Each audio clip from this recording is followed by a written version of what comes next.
إلى يوم الدين.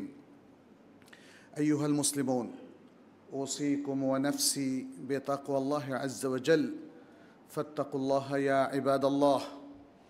اتقوا الله في أنفسكم وأهليكم وأزواجكم وعشيرتكم. اتقوا الله في علنكم وسركم. نسأل الله سبحانه أن يجعلنا وإياكم من عباده المتقين المؤمنين المخلصين، إنه ولي ذلك والقادر عليه. عباد الله, আল্লাহ সুবহানাহু ওয়া তাআলা আমাদেরকে মানুষ হিসাবে সৃষ্টি করার পর যে দিক নির্দেশনা দিয়েছেন তার প্রধানতম উপকরণ হচ্ছে ইলম। ইলমের ফজিলত, মর্যাদা এবং গুরুত্ব সর্বজন বিদিত। আল কোরআন আর সুন্নায় এর চমৎকার সব নির্দেশনা রয়েছে। সে বিষয়টা নিয়ে আমরা আজকে খুব কম কথাই বলবো। আমরা ইসলামী শিক্ষার যে মূলনীতিগুলো আছে সেগুলো আপনাদের সামনে আজকে তুলে ধরবো এবং কিভাবে আমাদের ব্যক্তিগত, সামাজিক এবং জাতীয় জীবনে এটি আমাদেরকে একটা মহা সাফল্যের দিকে পৌঁছে দেবে সেটাও আমরা আপনাদের সামনে তুলে ধরবো ইনশাআল্লাহ। শুরুতেই দুটো জিনিস নিয়ে একটু কথা বলি। আমি এর আগেও মনে হয় কোনো খুতবায় বলেছিলাম, আল্লাহ সুবহানাহু ওয়া তাআলা আমাদেরকে দুটো জিনিস দিয়েছেন। একটা দিয়েছেন দৈহিকভাবে, আরেকটা দিয়েছেন ওহির মাধ্যমে। দৈহিকভাবে তিনি যেটা দিয়েছেন সেটা হচ্ছে আকল, বুদ্ধি, যেটাকে আমরা বলি ইন্টেলেক্ট, হিউম্যান ইন্টেলেক্ট বা মানব বুদ্ধি। যে কোনো মানুষের একটা বুদ্ধি আছে, আকলটা তার কাজ করে। এমনকি যদি সে ওহিপ্রাপ্ত নাও হয় তবুও সে বুদ্ধিমত্তা প্রয়োগ করতে পারে। আর আরেকটা দিয়েছেন ওহির মাধ্যমে, সেটা হলো ইলম। একজন আরব কবি খুব সুন্দরভাবে ইলম এবং আকলের মধ্যকার একটা ডিবেট তুলে ধরেছেন। এটা হয়তো একটা উদাহরণ বা দৃষ্টান্ত হিসাবে স্থাপন করা, এমন ডিবেট হয়েছে সেটা আমরা বলবো না, বাট এই ডিবেটটা খুব চমৎকার একটা বিষয় আমাদের কাছে ইন্ডিকেট করে। যেমন তিনি বলেছেন, ইলমুল আলিমে ওয়া আকলুল আকিলে ইখতালাফা। আলিম বলতে এখানে আল্লাহকে বোঝানো হচ্ছে, যেহেতু আল আলিম এটা আল্লাহর একটা সিফা। ইলমুল আলিমে আল্লাহর যে ইলম, অর্থাৎ আল্লাহর পক্ষ থেকে যে ইলম, জ্ঞান বা ওয়াহি, সেটি এবং একজন আকিল, একজন মানুষ যার আকল আছে, তার আকল দুজনে মিলে একবার ইখতিলাফ করেছে, তারা একে অপরের সাথে মতভেদ করেছে। মান যাল্লাযী মিনহুমা কাদ আহরাজা শারাফা, যে দুজনের মধ্যে কে বেশি সম্ভ্রান্ত, কার শারাফাত বেশি, কার গুরুত্ব বেশি।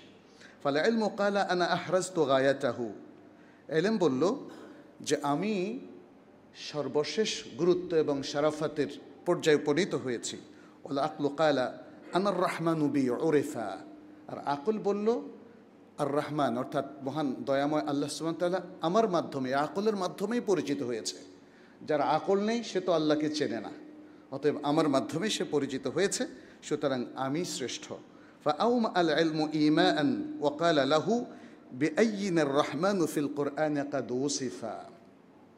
তখন ইলম সে একটা ইঙ্গিত করল এবং আকলকে বলল যে আমাদের দুজনের মধ্যে কার দ্বারা আল্লাহ নিজেই বিশেষিত হলেন।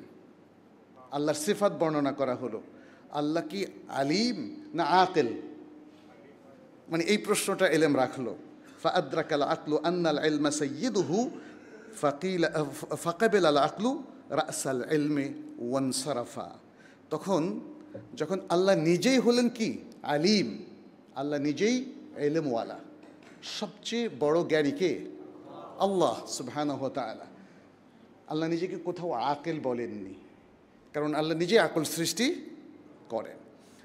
যখন আকল এটা বুঝতে পারলো যে আল্লাহ নিজেই হলেন আলিম, ইলমওয়ালা, ইলমের মালিক, তখন সে বুঝতে পারলো শ্রেষ্ঠত্ব মূলত ইলমেরই। সুতরাং আমরা একটা জিনিস শুধু এই বাক্যের মাধ্যমে প্রমাণ করব, সেটি হচ্ছে আমাদেরকে যে আকল দেওয়া হয়েছে সেটি পরিচালনা করতে হবে কিসের মাধ্যমে? এলেমের মাধ্যমে।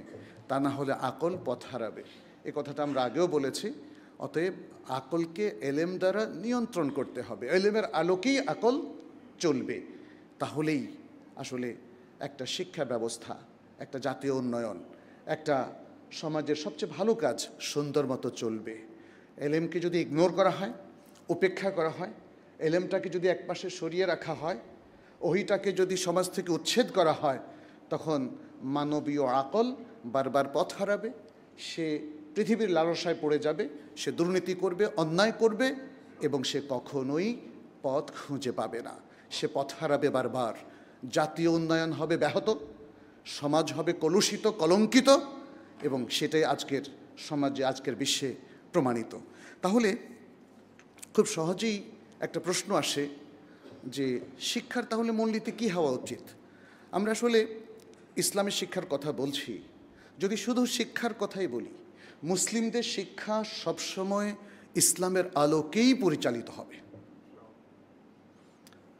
কিন্তু দুর্ভাগ্যের বিষয় যে আজকে মুসলিম সমাজে এবং অনেক মুসলিম জনপদে, বিশ্ববিদ্যালয়ে, দেশে আমরা দেখতে পাচ্ছি যে শিক্ষাটা হয়ে গেছে কমপ্লিটলি সেকুলার এডুকেশন, সেকুলারাইজড। ফলে আমরা এর পাশাপাশি ইসলামী শিক্ষার কথা বলছি। আসলে মুসলিম শিক্ষাটাই হচ্ছে ইসলামী শিক্ষার মডেল, কিন্তু আমাদের সেকুলার শিক্ষাটা কিন্তু ইসলামী শিক্ষার মডেল নয়। ফলে আমাদেরকে বারবার প্রত্যেকটা জায়গায় বলতে হচ্ছে ইসলামী, ইসলামী এবং ইসলামী। সংস্কৃতি, আমাদের বাংলাদেশের সংস্কৃতিটা কী? যখন আমরা সেখানে দেখি অনেক পৌত্তলিকতা, অনেক শিরক বেদাতের ঘনঘটা, তখনই আমরা ইসলামী সংস্কৃতির কথা বলি। সমাজের চালচিত্রে দেখা যাচ্ছে যে অনইসলামিক অনেক কিছু যুক্ত হয়েছে, ফলে এর বিপরীতে আমাদেরকে ইসলামী সমাজের কথা বলতে হয়। অর্থনীতি, যখন দেখি যে অর্থনীতির মধ্যে সুদ, ঘুষের এবং দুর্নীতির দৌরাত্ম্য সৃষ্টি হয়েছে, তখন আমাদেরকে ইসলামী অর্থনীতির কথা বলতে হয়। আসলে মুসলিম সমাজের অর্থনীতিটাই হবে ইসলামী অর্থনীতি। তার মানে হচ্ছে ইসলামিক মূলনীতি সকল মুসলিম ফলো করবে, এটাই হচ্ছে মূলনীতি। ফলে এখানে আলাদা করে জেনারেল শিক্ষা আর ইসলামী শিক্ষা এর কোনো প্রয়োজন নেই। জেনারেল সংস্কৃতি আর ইসলামিক সংস্কৃতি এর কোনো প্রয়োজন নেই। মুসলিমরা তাদের মননে মানসে যদি ইসলামিক নীতিমালা প্রয়োগ করে থাকে, তখন তাদের জীবন প্রত্যেকটা ইসলামী কথাটা আর প্রয়োজন নেই তার সেখানে অ্যাড করার, কারণ সে ইসলামের আলোকেই বেড়ে উঠেছে, তারবিয়ত পেয়েছে, তালিম এবং শিক্ষা পেয়েছে। ফলে তার সমস্ত চিন্তা, চেতনা তাওহীদ নির্ভর হবে, ইসলাম নির্ভর হবে।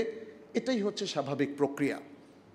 কিন্তু এই স্বাভাবিক প্রক্রিয়া এবং ফেতরাত থেকে যখন মুসলিম জনপদ দূরে সরে যায়, তখনই বিপর্যয় দেখা দেয় এবং অলরেডি দেখা দিয়েছে অনেক আগ থেকেই। যাহারাল ফাসাদু ফিল বাররি ওয়াল বাহরি বিমা কাসাবাত আইদিন নাস, আল্লাহ সুবহানাহু ওয়া তাআলা আল কোরআনে সেটা সেই শুরু থেকেই তো তুলে ধরেছেন। জলে স্থলে সর্বত্র বিপর্যয় দেখা দিয়েছে মানুষের কার্যক্রমের কারণে। অতএব আজকের সচেতন মুসলিম সমাজ, তাদের উচিত হবে নিজেদের একটু আত্মসমালোচনা করা। ব্যক্তির, পরিবারের, সমাজের এবং রাষ্ট্রের সর্বত্র কোথায় গলদ হচ্ছে, কোথায় ত্রুটি হচ্ছে, পলিসি এবং স্ট্র্যাটেজি তৈরিতে মুসলিমরা কোথায় বিচ্যুত হয়েছে, এ বিষয়গুলো যদি চিহ্নিত করা না হয় এবং পরিপূর্ণ ইসলামিক নীতিমালা যদি অনুসরণ করা না হয়, তাহলে মনে রাখবেন বিপর্যয় কিন্তু রোধ করা যাবে না। আল্লাহ সুবহানাহু ওয়া তাআলা এই দুনিয়া দিয়েছেন, দুনিয়ার একটা সৃষ্টিগত তিনি নিয়ম নীতি দিয়ে দিয়েছেন, সেটা কখনোই ব্যত্যয় হয় না। এই মহাশূন্যের মধ্যে এত এত যে সৃষ্টি, এত নক্ষত্র এবং সৌরজগৎ সহ আরও কত কিছু আছে, দেখেন সব কিছু কুল্লুন ফি ফালাকি ইয়াসবাহুন, আল্লাহ সুবহানাহু ওয়া তাআলা যেটি বলেছেন সেখানে কোনো বিপর্যয় এখন দেখা দেয়নি, কারণ এটা আল্লাহ সুবহানাহু ওয়া তাআলার মহান কুদরত, সেভাবেই চলছে। সেই আল্লাহই যখন ইসলামের নীতিমালা দেন, দ্বীনের নীতিমালা দেন এবং কিছু নলেজ তিনি মানবতার জন্য দেন, যারা সে নলেজটা শেয়ার করবে তারাই ভালো থাকবে এবং যারা শেয়ার করবে না তারাই বিপর্যয়ের মুখে পড়বে। এবং সেটি মূলত আমাদের মুসলিম সমাজগুলোতে হয়েছে। এত অস্থিরতা, এত ত্রুটি, এত বিভেদ, এত কাদা ছোঁড়াছুড়ি কেন? কারণ আমরা সেই এলেমটা সবাই সমানভাবে সঠিকভাবে অর্জন করিনি। আমাদের শিক্ষা ব্যবস্থার মধ্যে সেইভাবে আমরা জিনিসটাকে গড়ে তুলিনি। এই নীতিমালাগুলো প্রায় আমরা মিস করে যাচ্ছি, এই নীতিমালাগুলো প্রায় আমরা উপেক্ষা করে যাচ্ছি। প্রত্যেকটা জায়গায় আপনারা খেয়াল করে দেখুন, আমাদের প্রত্যেকটা জায়গায়, সেক্টরে, সেগমেন্টে আমরা এগুলোকে কখনোই প্রপারলি এগুলোকে উপস্থাপন করতে পারিনি, এগুলোকে স্টাবলিশ করতে পারিনি। হয়তো সামান্য ছিটেফোঁটা কেউ কেউ নিয়েছেন, আর অধিকাংশ ক্ষেত্রে ইগনোর করেছেন। আমাদের মুসলিম সমাজগুলো বা আমাদের দেশের বিভিন্ন সেক্টরগুলোতে আপনি সেটাই লক্ষ্য করবেন। তো আজকে আমরা শিক্ষা নিয়ে আমরা বলতে চাই যে শিক্ষা নিয়ে যারা আজকে কাজ করছেন তাদেরকে মনে রাখতে হবে এদেশের এই ভূমিটা মুসলিমদের, মুসলিম জনপদ, মুসলিমদের সন্তানরাই এই শিক্ষানীতির আলোকে পড়বে এবং এই মুসলিমরাই এ দেশকে চালাবে, তাই না? সুতরাং তাদের সুনাগরিক হতে হবে, তাদেরকে কল্যাণমুখী একটা সমাজ ব্যবস্থার ভিত্তিপ্রস্তর স্থাপন করতে হবে, তাদেরকে সুন্দর আখলাক অর্জন করতে হবে, তাদেরকে সবচেয়ে বেশি আল্লাহ অভিমুখী হতে হবে, তাদেরকে তাওহীদ নির্ভর হতে হবে। তাহলেই আসলে যদি আমাদের শিক্ষাটা এই ধরনের প্রোডাক্ট তৈরি করে, স্টুডেন্ট তৈরি করতে পারে, শিক্ষার্থী, তাহলেই যে মানব সম্পদ তৈরি হবে আসলে দেশটাকে তারাই সুন্দরভাবে ইতিবাচকভাবে পাল্টে দিতে পারবে। তো আমি প্রথম যে কথাটা বলবো সেখানে আমাদের যে মূলনীতিগুলো, যেটা আমি বলছি, যেহেতু সময় খুব কম, আমাদের খুতবার টাইমটা এখন খুবই লিমিটেড, ফলে আমরা কি পয়েন্টগুলো হয়তো হাইলাইট করব, পরিপূর্ণ বিস্তারিত আলোচনা করব না। প্রথম হচ্ছে এমন একটা শিক্ষা ব্যবস্থা আমাদের প্রয়োজন যে শিক্ষা ব্যবস্থা একদিকে ইমানি শিক্ষা ব্যবস্থা হবে, আবার ব্যালেন্সড হবে। ব্যালেন্সড কেন বলছি? ব্যালেন্সড বলছি কারণ ইমানের সংজ্ঞা বা দ্বীনের সংজ্ঞায় সবাই আসলে সুন্দর ব্যালেন্স রক্ষা করতে পারেন না। যেটি ইসলাম বলছে সেটা দুনিয়া এবং আখিরাতের সমন্বয় হতে হবে। আপনি যদি এমন একটা শিক্ষা ব্যবস্থা দেন যেটা শুধু আপনাকে মানে দুনিয়ার ব্যাপারে পুরোটাই ইগনোর করে আখিরাতের বিষয়গুলো নিয়ে আপনাকে উদ্বুদ্ধ করবে, তাহলে তো মুশকিল। দুনিয়া তো ইগনোর করা যাবে না, দুনিয়া ইগনোর করা যাবে না। আবার মূল লক্ষ্যেও যদি আপনি দুনিয়াকে করে ফেলেন তাহলে আরেকটা বিপর্যয় তৈরি হবে। এখানে ব্যালেন্সটা করতে হবে কোরআনের আলোকে, সুন্নাহর আলোকে, এভাবে যে আখিরাত হবে আমাদের প্রধান লক্ষ্য, কিন্তু দুনিয়াতে সে আখিরাতের ক্ষেত্রকে প্রস্তুত করার জন্য যা যা প্রস্তুতি প্রয়োজন, প্রিপারেশন প্রয়োজন, সেটা আমাদেরকে তৈরি করতে হবে। আল্লাহ সুবহানাহু ওয়া তাআলা যেমন বলেছেন, ওয়াবতাগি ফীমা আতাকা আল্লাহু দারাল আখিরাতা ওয়ালা তানসা নাসিবাকা মিনাদ দুনিয়া, সূরা আল কাসাসের ৭৭ নম্বর আয়াত। আর আল্লাহ তোমাকে যা দিয়েছেন সেই প্রদত্ত রিজিক এবং ইলম সহ সব কিছুর মধ্যে তুমি তালাশ করবে কি? আখিরাতকে, আদ-দার আল আখিরা, আখিরাতের জীবনকে তুমি তালাশ করবে, অর্থাৎ সেটাই হবে তোমার মূল লক্ষ্য। তবে দুনিয়াকে তুমি ভুলে যাবে না। আর দ্বিতীয় যে বিষয়টা সেটি হচ্ছে ইসলামী তারবিয়াত, ইসলামী শিক্ষা। এটা প্র্যাকটিস এবং এটা থিওরি এবং প্র্যাকটিস হতে হবে। কি মূলনীতি? এটা থিওরি এবং প্র্যাকটিস। সুতরাং এটাকে শুধু থিওরিটিক্যাল করলে হবে না। আনফর্চুনেটলি আমরা দেখতে পাচ্ছি যে আমাদের মুসলিমদের মধ্যে এখন কোরআন সুন্নাহর চর্চাটা থিওরিটিক্যালি হয় বেশি, বাস্তবে দেখা যায় কম। এমনকি আপনি দেখবেন যে আমরা যে নানা রকম ঝগড়ায় লিপ্ত হচ্ছি এই যে সোশ্যাল নেটওয়ার্কে, সেটাও থিওরি। কে ভালো, কে মন্দ, কে সঠিক, কে বেঠিক, সব থিওরি। বাস্তবে যদি খুঁজে ফেরি যে জাতির জন্য কে আমাদের রোল মডেল, এটা খুঁজে পাওয়াটা মনে হয় খুব কঠিনই হবে, তাই না? কে আমাদের রোল মডেল? আমরা থিওরি নিয়ে যেমন ব্যস্ত, আবার একজন আরেকজনকে থিওরি দিয়ে বিতর্কিত করছি এবং এতে করে পুরো জাতি একটা হানাহানিতে লিপ্ত হচ্ছে। খুব গঠনমূলক, যদি মুসলিম কথা বলে তাকে খুব গঠনমূলক হতে হবে এবং নাসিহামূলক হতে হবে। তীর্যক এবং আক্রমণাত্মক এই ধরনের বক্তব্য কখনোই নাসিহামূলক নয়। যাই হোক, এটা হলো দ্বিতীয়। তাহলে আমাদের যে শিক্ষা ব্যবস্থা সেটি হতে হবে ব্যালেন্সড, ঈমানভিত্তিক, এবং আমরা যেন একটা সুন্দর দুনিয়া আখেরাত দুটোকেই এই ব্যাপারে যে নির্দেশনা আল্লাহ সুবহানাহু ওয়া তাআলার পক্ষ থেকে রয়েছে তার আলোকে সাজিয়ে নেই। দ্বিতীয়টা বলেছে কি, এটা থিওরি এবং প্র্যাকটিস হবে। তৃতীয়, আল্লাযীনা হুম ফি সালাতিহিম খাশিউন والذين هم عن اللغو معرضون والذين هم للزكاة فاعلون والذين هم لفروجهم حافظون إلا على أزواجهم أو ما ملكت أيمانهم فإنهم غير ملومين فمن ابتغى وراء ذلك فأولئك هم العادون والذين هم لأماناتهم وعهدهم راعون والذين هم على صلواتهم يحافظون أولئك هم الوارثون الذين يرثون الفردوس হুম ফিহা খালিদুন। খুব চমৎকারভাবে মুসলিমদের জ্ঞান এবং আমলের সমন্বয়ের কথা এখানে আল্লাহ তাআলা তুলে ধরেছেন এবং তাদের সিফাত এমনভাবে বর্ণনা করেছেন যে তারা শুধু কথা আওড়ায় না, তারা সালাত আদায়ে, জাকাত আদায়ে এবং অন্যান্য যে কর্মগুলো তাদের উপর অপরিহার্য করে দেওয়া হয়েছে সেগুলো আদায়ে তারা অত্যন্ত আন্তরিক এবং সফলভাবে তারা সেটা সম্পন্ন করে।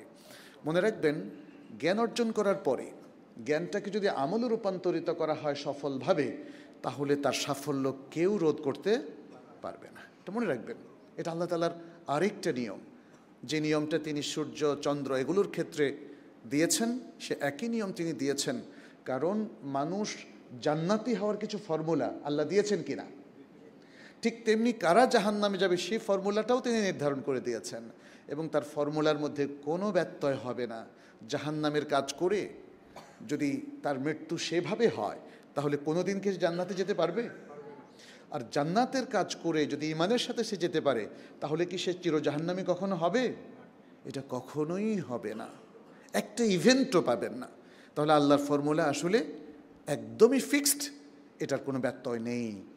ফলে আপনি আমি যদি আজকে আমাদের শিক্ষা ব্যবস্থায় সেই ফর্মুলাটা ফলো না করি, তাহলে কখনোই সাফল্য আসবে না। তৃতীয় যে বিষয়টি সেটি হচ্ছে ইসলামী তারবিয়াত ব্যক্তি গঠনের জন্য লক্ষ্যভেদী হতে হবে।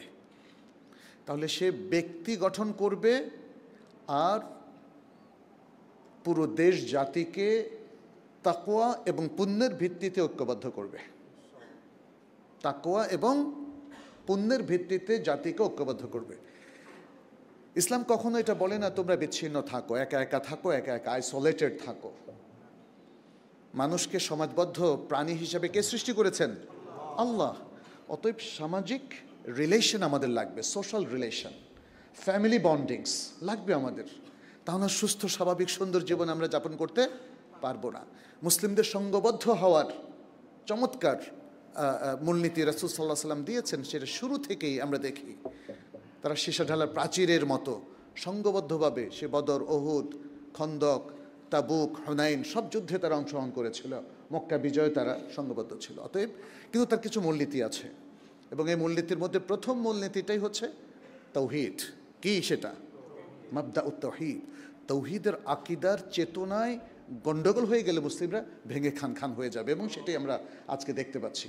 অতএব মুসলিমদের প্রথম কাজটা হচ্ছে তার আকীদাত তাওহীদ, এই জায়গাটা রিপেয়ার করে এবং তার শিক্ষা ব্যবস্থার মধ্যে প্রত্যেকটা জায়গায় ক্লাস 1 থেকে আরম্ভ করে টপ পর্যন্ত ইউনিভার্সিটি এডুকেশনে যেন এই তাওহীদের চেতনাটা থাকে, তাওহীদের আকীদাটা থাকে।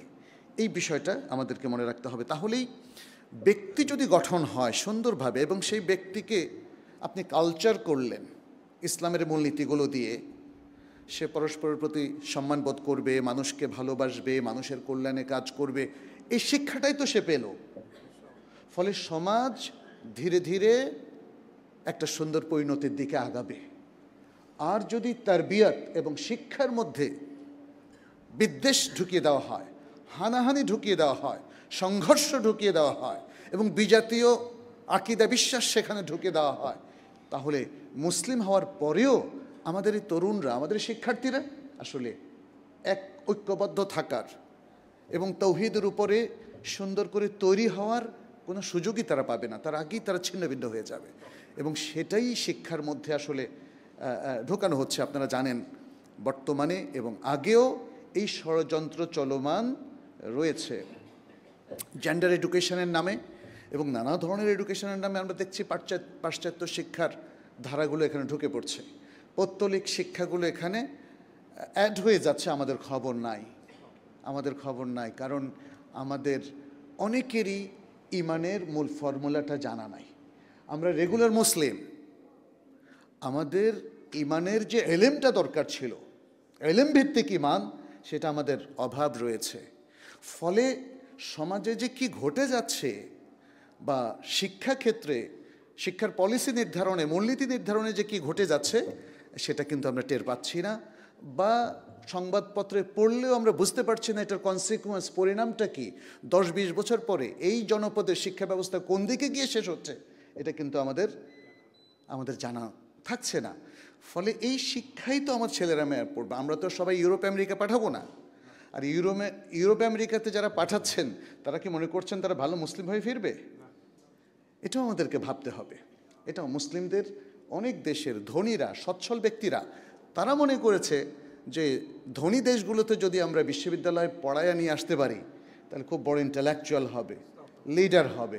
হ্যাঁ, লিডারশিপ ওরা এমনভাবে এই শিক্ষাগুলোকে তৈরি করে নিয়েছে যে পৃথিবীর বিভিন্ন দেশকে যারা পরিচালনা করছেন তারা যেন চলে আসে।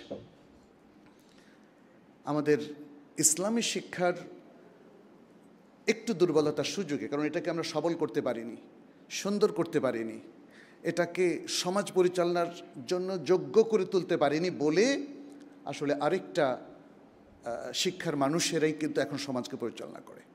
কিন্তু এটাই তো আমাদের জন্য স্বপ্ন হতে পারে না যে আমার সন্তান সমাজ পরিচালনা করবে, এমনকি সেটা যদি পাশ্চাত্য শিক্ষা দিয়ে হয়, সেটা যদি সেকুলার শিক্ষা দিয়ে হয়, সেটা যদি এমন শিক্ষা দিয়ে হয় যেটা শুধু দুনিয়ামুখী, শুধু বৈষয়িক, তাহলে তো হবে না। ইসলামী শিক্ষা যেটা আখিরাতমুখী, সেই শিক্ষা ছাড়া মুসলিম জনপদ কখনোই উন্নত হতে পারবে না। এটা গেল তৃতীয় বিষয়। চতুর্থ হচ্ছে ব্যক্তি গঠন। এটা যেমন এলেমের মাধ্যমে তার আকীদা, তার চেতনাকে গঠন, পাশাপাশি সুলুকের মাধ্যমে তার আচরণগুলোকেও তৈরি করতে হবে। আমাদের শিক্ষার মধ্যে এটা একদম অনুপস্থিত, আমাদের শিক্ষার মধ্যে এটা অনুপস্থিত। এই জন্য আমরা দেখি যে আজকে যারা যত বেশি শিক্ষিত, কোনো না কোনো কারণে তারা তত বেশি দুনিয়া প্রীতির বন্ধনে আবদ্ধ, এবং সেই কারণে তারা দুর্নীতিও বেশি করে, তাই না? অনেক শিক্ষিতদেরকে আজকে দেখবেন তারা অনেক বেশি দুর্নীতি করে, কারণ তারা বৈষয়িক শিক্ষাটা পেয়েছে। তাদের কাছে উন্নতির সোপান মানে হচ্ছে কোটি কোটি কাড়ি কাড়ি টাকা কিংবা অনেক বড় পদের অধিকারী হওয়া। এটা কালচার হয়ে গেছে বাংলাদেশে। আমাকে অনেকে বলছেন যে আপনারা ছুটাছুটি করছেন না কেন পদের জন্য, সবাই তো ছুটাছুটি করছে। আমি বললাম যে না, আমরা আসলে দাঁড়িয়ে আল্লাহর কাজ করতে চাই, আর কোনো পৃথিবীর পদ আমাদের প্রয়োজন নেই। তবে অবশ্যই যারা ভালো মুসলিম তাদেরকেও এই সমাজে প্রভাব বিস্তার করতে হবে, এটাও কিন্তু মনে রাখতে হবে। কিন্তু সমাজ যখন সুস্থ হয় তখন আপনাদের এই পদবিগুলো কাজ হবে।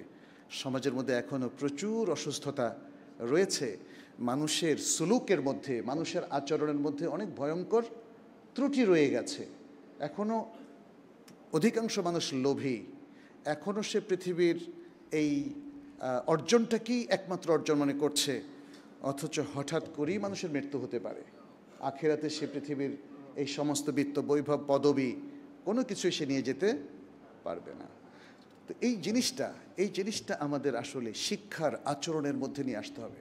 আমি যে শিক্ষা নিচ্ছি সে শিক্ষার সাথে সাথে যেন আমার কাছে মনে হয় আমার আসল গন্তব্য হচ্ছে আখিরাত, আমাদের পার্মানেন্ট রেসিডেন্স হচ্ছে আখিরাত।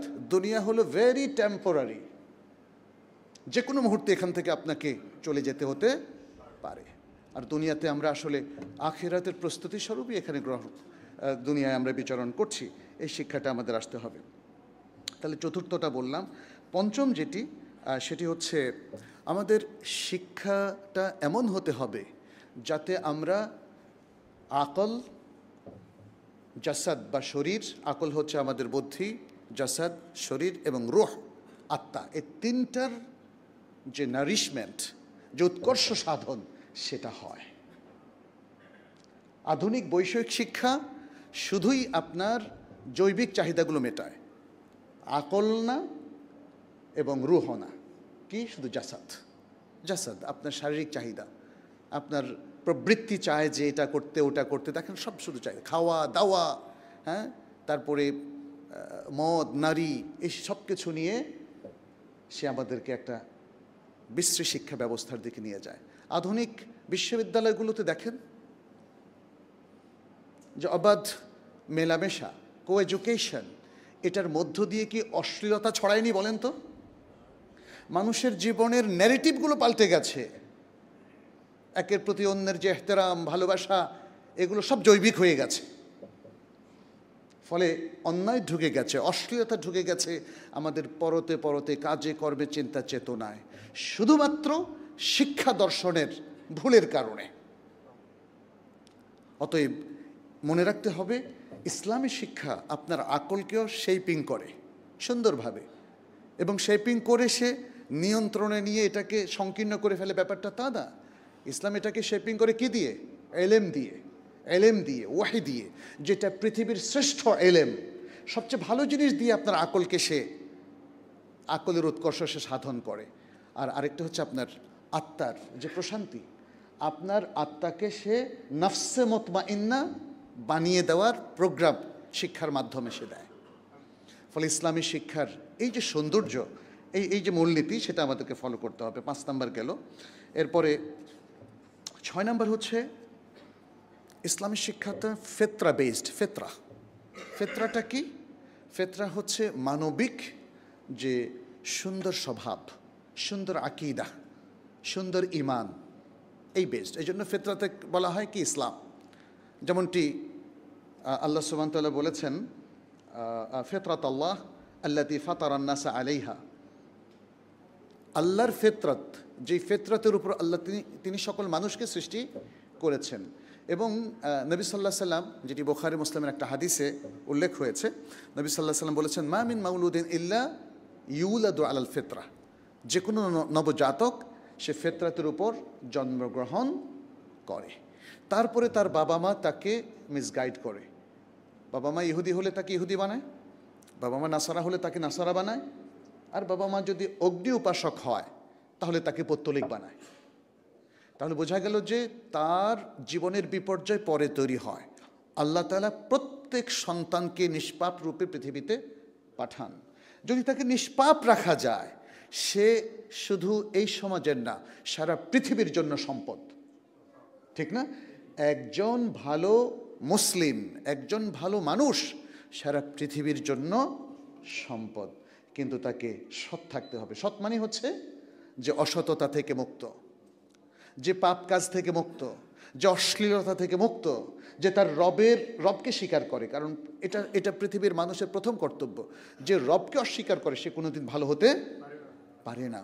তার যত ভালাই আপনারা দেখেন, আসল জায়গা তো তার নষ্ট হয়ে গেছে। অতএব এই জন্য আমরা তাওহীদকে এত গুরুত্ব দিচ্ছি। পৃথিবীর ভালো মানুষটাকে অবশ্যই তাওহীদি আকীদা এবং চেতনায় সমৃদ্ধ হতে হবে। তাহলে ইসলামী শিক্ষাটা যদি ফিতরত থেকে সরে যায়, তাহলে কিন্তু এটা ইসলামী শিক্ষা থাকবে না। অতএব আমাদের শিক্ষার মধ্যে ফিতরতের সাথে ম্যাচ করা পলিসি এবং স্ট্র্যাটেজি থাকতে হবে। এরপরে 7 নম্বর যেটা আমরা বলবো, সেটা হচ্ছে ইসলামের একটা অন্যতম মূল লক্ষ্য হচ্ছে কল্যাণের প্রতিষ্ঠা, মারুফের প্রতিষ্ঠা এবং আদল এবং ইনসাফের প্রতিষ্ঠা।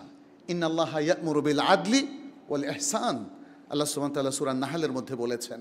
এছাড়া তিনি বলেছেন, কুনতুম খায়রা উম্মাতিন উখরিজাত লিন-নাস তা'মুরুনা বিল মা'রুফি ওয়া তানহাউনা আনিল মুনকারি ওয়া তু'মিনুনা বিল্লাহ। ফলে এই জিনিসগুলো যদি আপনি আপনার শিক্ষার পলিসির মধ্যে না নেন, তাহলে মানুষ আদল শিখবে কোত্থেকে বলেন তো? মানুষ খায়ের এবং কল্যাণ শিখবে কোত্থেকে? মানুষ মারুফ এবং সততা শিখবে কোত্থেকে? শিক্ষার এই দুরবস্থার কারণে আমরা দেখেছি বাংলাদেশেও কি বিপর্যয় তৈরি হয়েছে, জালেম শ্রেণী তৈরি হয়েছে, অন্যায়কারী তৈরি হয়েছে, বিপর্যয় সৃষ্টিকারী তৈরি হয়েছে। এবং সে অনাচার শুধু রাজনীতিতে নয়, সমাজেও আছে। এমনকি ধর্মীয় অনাচারও আছে, আছে না বলেন তো? ধর্মের ক্ষেত্রেও কত অনাচার আছে। আপনাদের এই সিলেট শহরেই তো কত মাজার দেখি আমরা, সেগুলোতে কি হয় বলেন, তাই না? অনাচার বললে আমাদের অনেকে শুধু রাজনীতির দিকে আঙ্গুল তোলে, না, সব জায়গায় অনাচার। জাহরাল ফাসাদু ফিল বাররি ওয়াল বাহরি বিমা কাসাবাত আইদিন নাস, এটা মনে রাখতে হবে। Out of our educational policy, আমাদের এডুকেশনাল পলিসি দুর্বল, অথবা নানা রকম ভুল পলিসিতে সেখানে যে বিভিন্ন এই যে কুদরতি খোদা কমিশন থেকে আরম্ভ করে বিভিন্ন কমিশনগুলো আমরা দেখেছি, সেখানে ইসলামের কোনো ছিটে ফোঁটাও নেই। ফলে মুসলিম সন্তানরা গড়ে উঠছে আসলে ভিন্ন ধারায়, ভিন্ন কৃষ্টি কালচার নিয়ে, যেটা কখনোই আমরা যে কাঙ্ক্ষিত প্রজন্মর কথা ভাবছি, আমরা যে ইসলামিক প্রজন্মের কথা ভাবছি, পৃথিবীর সম্পদ, সমাজের সবচেয়ে সমৃদ্ধ আলোকিত মানুষ, সেটা কিন্তু তৈরি হচ্ছে না। আর সর্বশেষ আর দুটো বলে শেষ করব, সেটি হচ্ছে ইসলামী শিক্ষার আরেকটা মূলনীতি হচ্ছে, শিক্ষা যেহেতু সমাজের চলমান চিত্রপটেরই বা পরিস্থিতির একটা পার্ট, অতএব এটাও একটা চলমান প্রক্রিয়া হবে। একটা জিনিস আমরা ফিক্স করে দেব, এটা আর চেঞ্জ হবে না, ব্যাপারটা তা না। ইসলামিক জ্ঞানটা ফিক্স, কিন্তু জ্ঞানের অ্যাপ্লিকেশনটা নানা ধরনের হতে পারে। আমরা কিভাবে শিক্ষা ব্যবস্থাকে আরও উন্নত করব, পৃথিবীর শিক্ষা ব্যবস্থা কিভাবে চলছে, কিভাবে মানুষ পারিবারিকভাবে, সামাজিকভাবে কিংবা অর্থনৈতিকভাবে বিভিন্ন ক্ষেত্রে তারা নেতৃত্ব দিচ্ছে, সেই নেতৃত্বের উপযোগী করে মানুষকে তৈরি করা, এটা খুব ইম্পর্টেন্ট একটা বিষয়। এটা কন্টিনিউয়াসলি চলবে।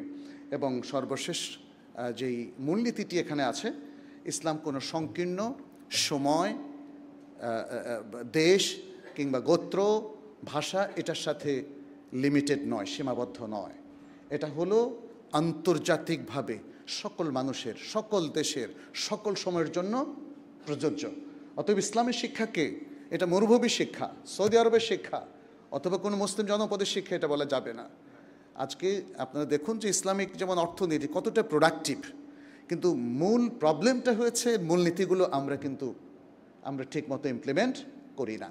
ইসলামী শিক্ষার না থাকার কারণে যে বিপর্যয় হয়েছে, এটা কি ইসলামী শিক্ষার দোষ? ইসলামী শিক্ষার মূল নীতিগুলোই তো ফলো করা হচ্ছে না, স্ট্র্যাটেজিগুলো ফলো করা হচ্ছে না। তো সম্মানিত উপস্থিতি, আমি আপনাদের প্রতি আহ্বান জানাতে চাই যে আসুন আমরা এটা নিয়ে ভাবি। হয়তো আজকের খুতবা যেটা আমরা বলছি, আমি জানি না সেটা আমাদের জাতীয় শিক্ষানীতিতে আসবে কি না এই বিষয়গুলো, কিন্তু আপনারা যারা সচেতন মহল আছেন, আপনারা যদি সচেতন হন, আপনারা যদি আপনাদের ভয়েস রেইজ করেন, আপনারা যদি নিজ নিজ বলয় থেকে যারা হয়তো কোনো না কোনোভাবে পলিসি মেকিংয়ের সাথে জড়িত তাদেরকে বোঝান, আস্তে আস্তে প্রভাব বিস্তার হতে পারে। আমরা সেই কাজটা করি, আমরা নিজেরাই বুঝি। কারণ মুসলিমরা যদি এই মূলনীতিগুলো না বুঝে, তাহলে বিপর্যয় আরও বেশি ঘনীভূত হবে। কারণ যাই আসবে সেটাকে আপনারা অ্যাকসেপ্ট করবেন, রিয়্যাক্ট করতে হবে। ইমান বিরোধী অবস্থানের বিরুদ্ধে আমাদের রিয়্যাক্ট করতে হবে। আমাদেরকে বোঝাতে হবে যে নো, এটা মুসলিম সমাজ, আমাদের রিলিজিয়াস যে অধিকার, আমাদের দ্বীনি যে অধিকার, এটা থেকে আমাদেরকে বঞ্চিত করা যাবে না। আমাদের নারীদের হিজাবের অধিকার থেকে তাদেরকে বঞ্চিত করা যাবে না। আমাদের ছেলেরা যে দাড়ি রাখছে, এটা তার অধিকার। এগুলোকে এখন ভুল ন্যারেটিভ হিসাবে প্রচার করা হচ্ছে। দাড়ি রাখলে জঙ্গি, টাকনুর উপরে পড়লে জঙ্গি, এটা ভুল ন্যারেটিভ। প্রিয় ভাইরা, এই ন্যারেটিভগুলো কারা তৈরি করছেন সে ব্যাপারেও আমাদেরকে সচেতন হতে হবে। আমরা সচেতন না হলে শুধু ভয়ে ভয়ে থাকলে তো হবে না, ভয়েস রেজ করতে হবে, লিখতে হবে, বুঝতে হবে, সচেতন হতে হবে। তাহলেই আসলে জাতীয় উন্নয়নে আমরা অবদান রাখতে পারব। আমাদের শিক্ষাটাই যদি ঠিকমতো প্রতিষ্ঠিত না হয়, তাহলে বাংলাদেশের মনে রাখবেন কোনো ইতিবাচক পরিবর্তন হবে না। শিক্ষাটা যদি ভুল নীতিমালা দ্বারা পরিচালিত হয়, তাহলে এই মুসলিমদের সন্তান, যেখানে প্রায় 90% মতো মুসলিম আছে, তাদের সন্তানরা সুসন্তান হিসেবে গড়ে ওঠার সুযোগ পাবে না। অতএব শিক্ষা নিয়ে আমাদের ভাবতে হবে। তাহলেই আমাদের প্রত্যেক ব্যক্তিরা গঠিত হবে, আমাদের পরিবারগুলো হ্যাপি স্ট্রং ফ্যামিলি হবে। মুসলিম সমাজের সবচেয়ে শক্তিশালী জায়গাটা হচ্ছে এই ফ্যামিলি, পরিবার ভিত্তিক সমাজ ব্যবস্থা। পরিবার স্ট্রং হলে তার সদস্যরা স্ট্রং হয়, এবং সেখান থেকে ভালো প্রোডাক্ট এবং ভালো প্রজন্ম যদি আমরা পাই, তখন সমাজে সুন্দর নেতৃত্ব তৈরি হয় এবং মুসলিম দেশগুলো শক্তিশালী হতে পারে। এভাবেই প্রকৃত উন্নয়ন হতে পারে। আমি আপনাদেরকে উন্নয়নের ভুল হিসাব দিয়ে দিলাম, রাস্তাঘাট উন্নয়ন করলাম, এটা কি প্রকৃত উন্নয়ন? মনে রাখবেন, যদি প্রজন্মকে দিনদারির দিক থেকে সমৃদ্ধ করা না যায়, যদি তাদের নৈতিক শিক্ষাকে শানিত করা না যায়, তাহলে কোনো উন্নয়নই উন্নয়ন হতে পারে না। সেটা আপনারা দেখেছেন, সবাই দেখেছেন, সবাই আমরা জানি। অতএব এই জন্য ইসলাম ইলমি একাডেমিক উন্নয়নের প্রতি সবচেয়ে গুরুত্ব দিয়েছে, আকীদা এবং আখলাকের প্রতি সবচেয়ে গুরুত্ব দিয়েছে, ইবাদত এবং মুআমালাতের হালাল হারামের প্রতি সবচেয়ে গুরুত্ব দিয়েছে। এই জায়গাগুলো রিপেয়ার না করে কোনো জাতি, কোনো মুসলিম জনপদ কোনোদিন সমৃদ্ধ হতে পারে না। আসুন আমরা সেটা রিয়ালাইজ করি, উপলব্ধি করি। আল্লাহ যেন আমাদের সবাইকে তৌফিক দান করেন। আকুলু কাউলি হাযা ওয়া আস্তাগফিরুল্লাহ লি ওয়া লাকুম ওয়া লিসাইরিল মুসলিমিন ফাস্তাগফিরুহু ইন্নাহু হুয়াল গফুরুর রহিম।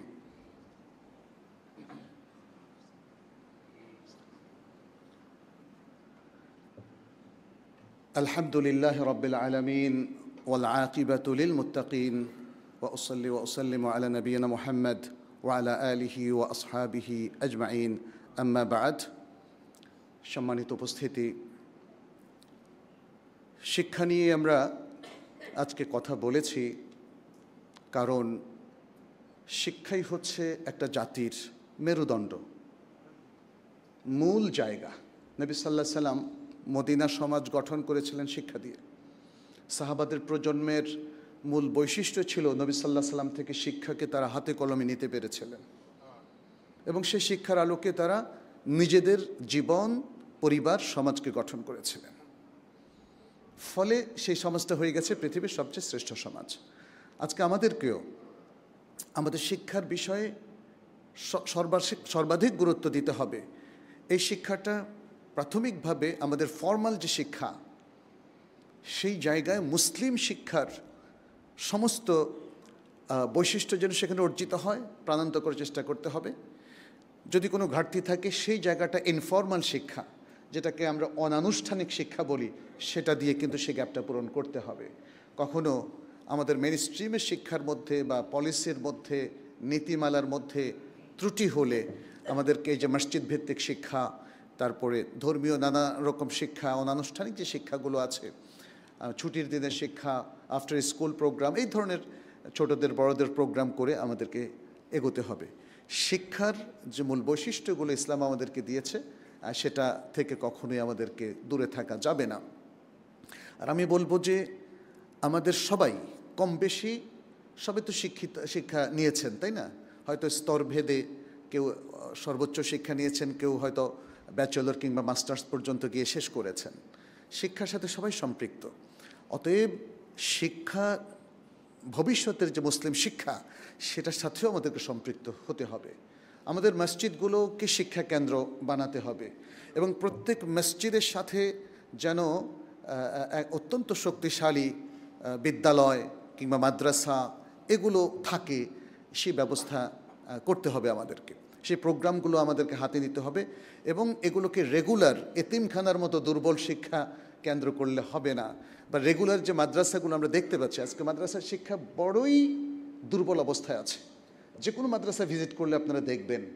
কিন্তু আমরা দেখি যে এই অবস্থাটাকে সবাই মেনে নিয়েছেন। অনেক মাদ্রাসা যাই, সেখানে সমাজের বিশিষ্ট ব্যক্তিবর্গ কিন্তু ভিজিট করে না, আর যদি করে সেটা মেহমান হয়ে আসে, ব্যাস একটা ফুলের তোড়া নেওয়ার জন্য। আমি বলবো আপনাদের ফুলের তোড়ার কালচার বন্ধ করেন। রাসূল সাল্লাল্লাহু আলাইহি ওয়াসাল্লাম কোনো ফুলের তোড়া নিয়েছিলেন? এই ফুলের তোড়ার কালচারটা ভেরি ব্যাড।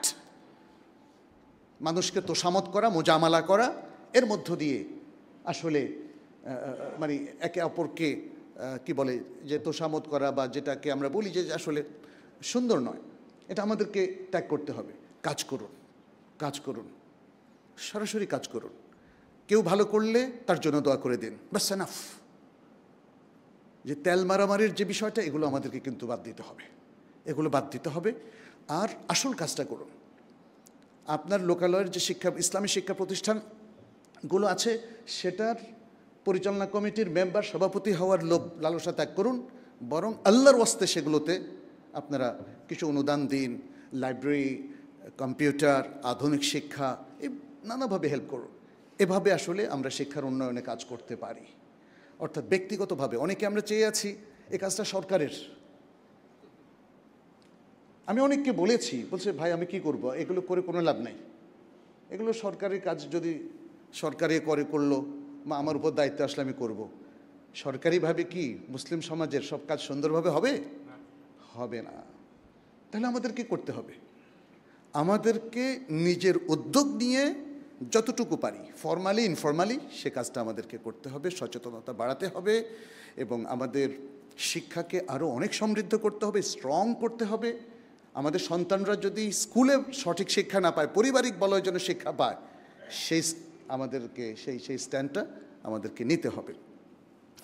আমরা আলহামদুলিল্লাহ শিক্ষার এই উন্নয়নের জন্য অনেক দিন থেকে কাজ করছি এবং আমাদের একটা ট্রাস্ট আপনারা জানেন হয়তো অনেকেই, ইমাম বুখারী ট্রাস্ট, তার মাধ্যমে আমরা বেশ কয়েকটা শিক্ষা প্রতিষ্ঠান এস্টাবলিশ করেছি, এগুলোর নির্মাণ কাজও চলছে। আমি আসলে আজকে সেটার পূর্ণ পরিচিতির জন্য এখানে কথাটার অবতারণা করছি না। আমি চাইব যে আপনারা এই প্রজেক্টগুলো সম্পর্কেও অবহিত হবেন এবং আমাদের যে ইসলামিক প্রজেক্টগুলো আছে, এই যে তাকওয়া মসজিদের মুসলিম স্কুল অফ বিলিভার্স আপনারা দেখেছেন, এই প্রতিষ্ঠানগুলোর পাশে আপনাদেরকে আসতে হবে। আমরা বাইরের কোনো ফান্ড পাই না, সরকারি কোনো ফান্ড পাই না, আপনার আমার সবার সাহায্য সহযোগিতায় আমরা এই কাজগুলো করে তুলছি। আমাদের শিক্ষাকে সমৃদ্ধ করতে হবে, শিক্ষার সাথে গবেষণাটা ইন্টিগ্রেট করতে হবে। আজকে আমাদের ইসলামী শিক্ষার মধ্যে কোনো গবেষণা নাই, কিন্তু সেই জায়গাগুলোতে আসলে আপনারা জানেন প্রচুর ফান্ড প্রয়োজন। আমেরিকা, ইউরোপে শত শত কোটি, বিলিয়ন বিলিয়ন ডলার তারা সেখানে ইনভেস্ট করে, সেই জায়গায় আমরা কিন্তু জিরো। তাহলে কিভাবে আমরা আমাদের এডুকেশনকে প্রমোট করব, কিভাবে আমরা রিসার্চকে প্রমোট করব, কিভাবে আমরা পলিসিগুলো, স্ট্র্যাটেজিগুলো বের করব? আর যদি রেগুলার স্টাইলে আমরা চলি তাহলে এখন যে অবস্থা, এর থেকে উত্তরণ হবে না। পৃথিবীকে আজকে যারা নেতৃত্ব দিচ্ছে তারা নানামুখী গবেষণা করে তাদের পলিসি স্ট্র্যাটেজি তৈরি করে, ফলে তারা অন্য জাতির উপর এবং পৃথিবীর উপর নিয়ন্ত্রণ তৈরি করে। আমরা অন্তত নিজেদের ঈমান আমল নিয়ে, নিজেদের সুশিক্ষা নিয়ে একটা সুস্থ স্ট্রং জীবন যাপন করতে পারি, এতটুকু তো আমাদের অন্তত করা উচিত, তাই না? তাহলে তার জন্য আমাদের যে একাডেমিক স্ট্রেংথ, শক্তি দরকার, ভালো শিক্ষা প্রতিষ্ঠান দরকার, আমাদের সন্তানদেরকে খুবই ভালোভাবে এডুকেটেড করা দরকার, আখলাকি করা দরকার এবং দুনিয়ার এই হাইসিয়াতে তাদেরকে গড়ে তোলা দরকার ইসলামিকলি। সেই জন্যে স্ট্রং শিক্ষা প্রতিষ্ঠান দরকার। আপনাদের কাছে আমাদের আহ্বান থাকলো, আপনারা আমাদের প্রতি আপনাদের সাহায্যের হাত এগিয়ে দেবেন। আমাদের ইমাম বুখারী ট্রাস্ট, আমাদের কুল্লিয়াতুল কোরআনুল কারীম, আমাদের দারুল হাদিস আরবিক মাদ্রাসা এবং পাশাপাশি স্কুল অফ বিলিভার্স, তাকওয়ার মসজিদুত তাকওয়ারও অনেকগুলো কাজ এখনও বাকি আছে। এটা আপনাদের এখানকার অত্যন্ত মানসম্পন্ন প্রতিষ্ঠান, আপনারা জানেন। অতএব এই সব কিছুকে গড়ে তোলার দায়িত্ব আমার, আপনার, সবার। আসুন আমরা এগিয়ে আসি, আল্লাহ যেন আমাদেরকে সে তৌফিক দান করেন। আল্লাহ যেন আমাদের সকল ভালো কাজগুলোকে কবুল করেন, আমাদের অনুদানকে আল্লাহ যেন সাদাকা জারিয়া হিসাবে কবুল করেন। আল্লাহ যেন আমাদের উপর বারাকা এবং রাহমা নাজিল করেন। আমাদের মধ্যে যারা অসুস্থ আছেন তাদেরকে সুস্থ করে দেন। আমাদের মধ্যে যাদের বিভিন্ন হাজাত আছে আল্লাহ যেন সেটি পূরণ করে দেন। আল্লাহ যেন আমাদের ভুল বিভ্রান্তিগুলোকে ক্ষমা করে দেন। আমরা যেন আমাদের ভবিষ্যৎ প্রজন্মকে আলোকিত করার জন্য অত্যন্ত স্ট্রং একাডেমিক পলিসি দিতে পারি, সে তৌফিক আল্লাহ যেন আমাদেরকে দান করেন। হাদা সাল্লু ওয়া সাল্লিমু আলা নবিয়িনা মুহাম্মদ ফাকাদ ক্বালা আল্লাহু সুবহানাহু ইন্নাল্লাহা ওয়া মালাইকাতাহু ইউসাল্লুনা আলান নবী ইয়া আইয়ুহাল্লাযীনা আমানু সাল্লু আলাইহি ওয়া সাল্লিমু তাসলিমা ওয়া ক্বালা আন-নাবিয়্যু সাল্লাল্লাহু আলাইহি ওয়া সাল্লাম মান সাল্লা আলাইয়া মাররাতান সাল্লাল্লাহু আলাইহি বিহা আশারা আল্লাহুম্মা সাল্লি ওয়া সাল্লিম ওয়া বারিক ওয়া আন'im আলা নবিয়িনা মুহাম্মদ ওয়ারদাল্লাহুম্মা আনিল খুলাফা'iর রাশিদিন ওয়া আনিস সাহাবাতি আজমাইন وأنا معهم بعفوك وكرمك يا أكرم الأكرمين. اللهم أعز الإسلام والمسلمين، اللهم أعز الإسلام والمسلمين وانصر الإسلام والمسلمين، اللهم انصر الإسلام والمسلمين في كل مكان يا رب العالمين. اللهم تقبل منا ومن المسلمين. اللهم فرج هم المهمومين من المسلمين، واقض الدين عن المدينين، واشف مرضانا ومرضى المسلمين يا رب العالمين. تقبل منا إنك أنت السميع العليم، وتب علينا إنك أنت التواب الرحيم.